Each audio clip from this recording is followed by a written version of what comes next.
Okay, so today is August 22nd. It is just over a week until spring. So today's video, I'm just going to quickly show you how I'm going to prepare my mower for the coming growing season. So hopefully the preparations that I do now will keep this mower in tip-top condition for the whole growing season. I won't have any issues. This was the very first mower that I restored. It's a 17-inch solid. I've got a video series of me restoring this, so I'll link that in the description or somewhere. Check that out if you want.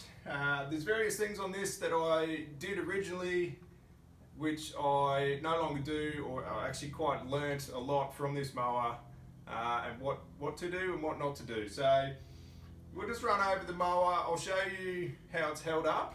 I use this probably 3 times a week, so it is very much my daily mower. Starting with the catcher. So the catcher is the original catcher. So I sat here for hours and hours and hours, bashing all the dents out of it the best I could. I think it came up pretty good. I then took that, got it all sandblasted, primed, and I painted that myself.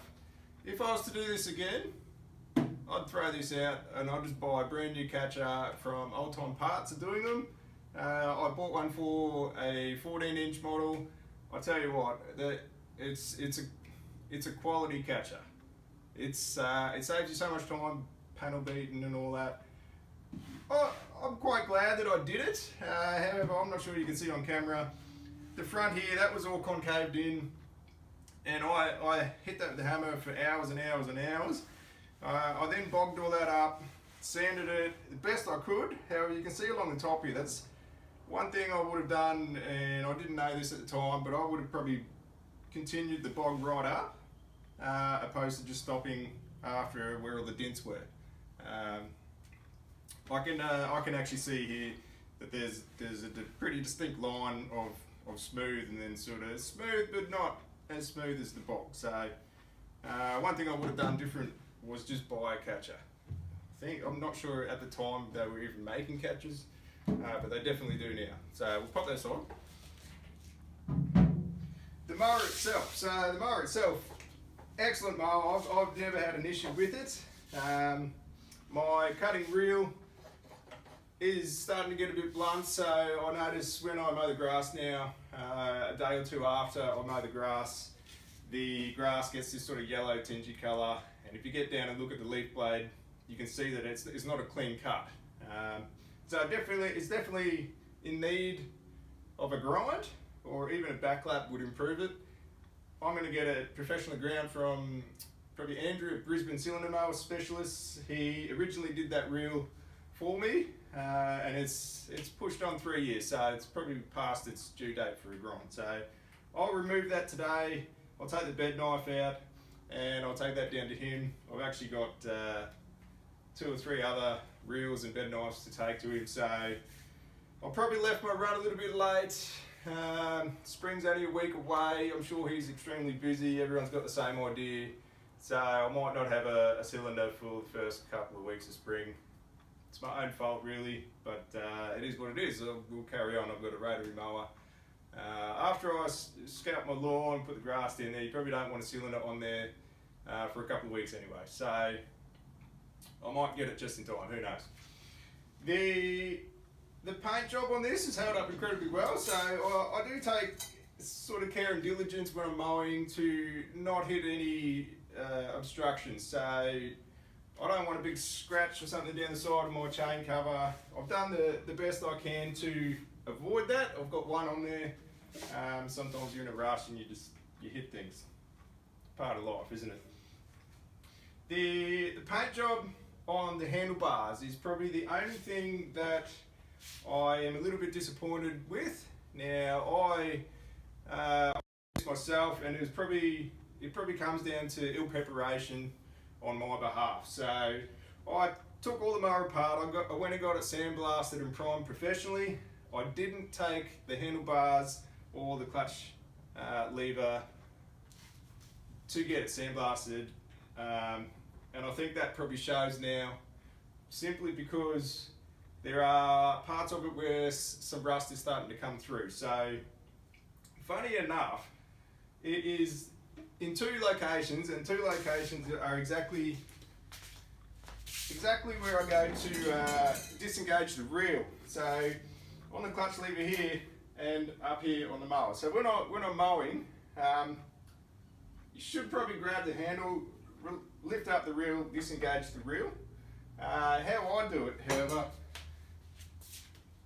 is I tend to put my hand on the top of the handlebar here, push down, and then I'll actually touch the top of the clutch lever. So where I'm constantly touching, it's sort of started to wear and rust is starting to come through. So I'm not, yeah, it's the only two places on the whole mower that have started to rust. So I could probably make sure I don't do that. However, I mean, it is what it is, isn't it? So if I was to do it again, I'd probably get these sandblasted and powder coated opposed to priming and painting. The back of the mower, so that's where our rear roller is. So you can see that the rear roller, originally I painted this. So I've got that sandblasted, etched primed, and I painted that myself just with a spray can. The colour I use is Shale grey. It's a colour bond colour. I have a lot of people ask me what colour I use. So that's what I use, Shale grey. It's pretty close match to the original colour that the rear rollers were. So this is what happens, however. So this is a course of 2.5, 3 years. The paint just wears off. It is what it is, guys. You know, like, I don't think you can put anything on there that's going to prevent it from wearing off. At my house here, so to get this mower from my backyard to my front yard, I have no choice. There's no way I can do it without rolling this mower over exposed aggregate concrete. So that's extremely hard on the rear roller. Maybe if I didn't have to do that, maybe if I could get from my front to the back completely on grass, that would maybe take a bit longer to wear off. I think it'd still wear off, it'd just take a bit longer. I don't mind it. It's, you know, it's part of the mower, really. The engine, so a brand new engine from Small Engine Warehouse. Not one issue with this. So today I'm probably going to change the oil in it just in preparation for the growing season. Brand new oil. I mean, brand new oil is always a good thing. So I'll do that today. The chain case cover, so I'll take that off and I'll inspect the chains. I'll make sure all the chains are not loose. I'll tension them up and I'll put new grease on them. I'll also drop some, so you should do this before every mode, but I'll drop some drops of oil in our oiling ports up here. So there should be 3 of them. There's one on our clutch cone. There's a hole at the top. Just put 1 or 2 drops of oil in there, that will sort that out. There's one on our thrust pad washer, so 1 or 2 drops in there as well. And then I've got one, because I don't have a sealed bearing, I've got a self-aligning bearing in my PTO shaft.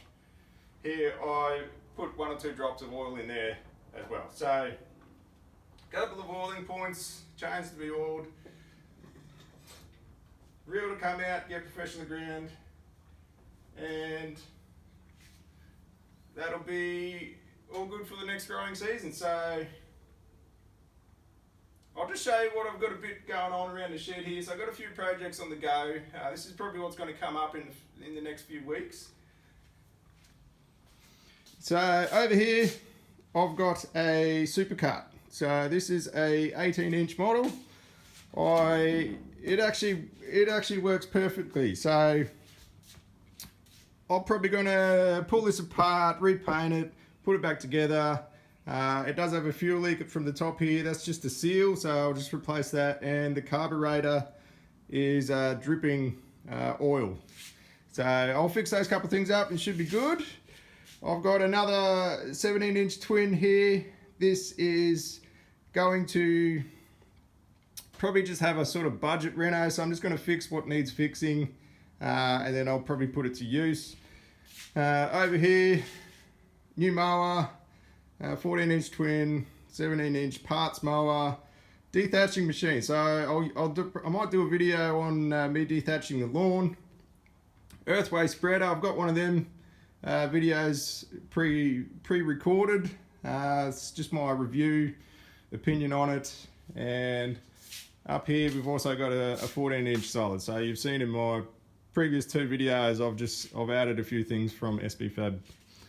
So here we go, guys. Thanks for watching. There are a couple of videos in the pipeline. Thanks for watching. If you like my videos, please like, subscribe, share, comment, all those things. It goes a long way to letting me know that you are enjoying my videos. So I'll see you shortly.